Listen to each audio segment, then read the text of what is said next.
Welcome to the last part of our foundations course.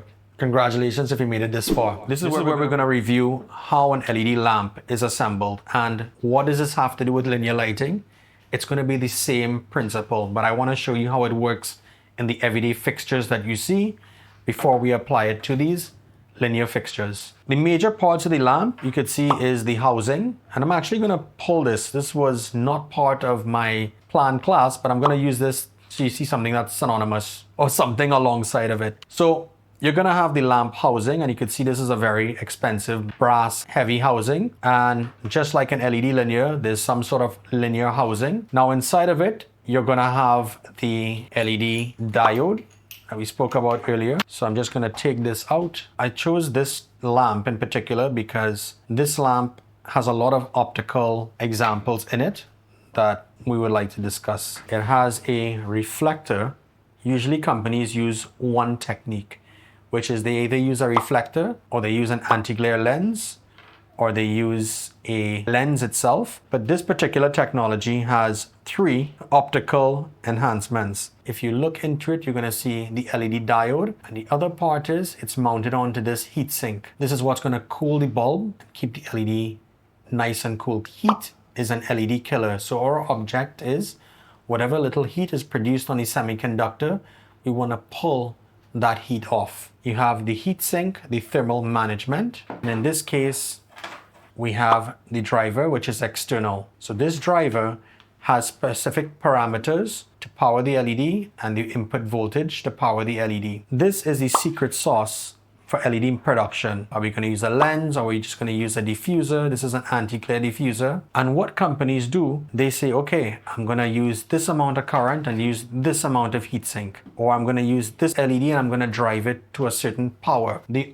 higher amperage you drive the LED, the lifespan decreases. So you want to ensure that you're taking the heat off the LED. You want to ensure that you're using enough heat sink and things like that. That's a LED manufacturing problem. We're going to focus on how it applies to LED linear light. So again, we do have a heat sink and a lamp body in one. In the LED linear light, you have an optical lens, and our light source is right inside of here. That's the very basic assembly.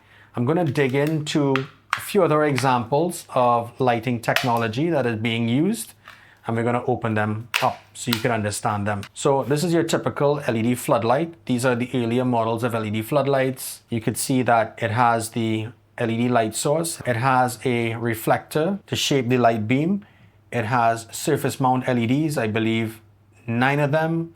This area here is the heat sink to cool the circuit board. In the back of the body, we see some sort of LED driver that's giving this a certain amperage or milliamperage and works within a specific voltage range. So that's your typical outdoor floodlight. And again, you can see it's glass. I want to believe it's probably tempered glass. Then I'm going to look at a very common LED panel. I'm not a fan of an LED panel. This is the lamp body. This one isn't built too badly. You could see the heat sinks are right around the sides. There's a diffuser here, so it's not a lens, but it's actually plastic diffuser. These tend to go bad or turn yellow over some time. It all depends on the quality you get. On the back of the body, there's a backing here. I'm just going to remove this backing so we could take a look what's inside. Right, so you're going to remove this plate to the back. And what you're going to see in this case, you're going to see, I guess this is using to compress and keep everything together. We're going to remove this.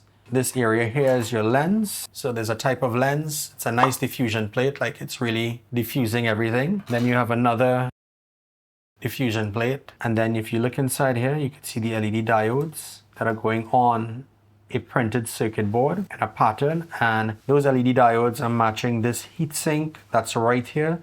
So this is going to cool it. This one is not a bad design. I've seen really cheap ones as low as 50 cents US on the market space, and you don't want to touch those with a 10-foot pole. I'm thankful that you made it this far in the foundations. I know a lot of you probably know all of this already, but for the users who don't know, it's important that I start with the foundations and then I keep on adding layers to get you to where you need to be in this course. So we look forward to seeing you into part 2 of our course, which is LED linear lighting.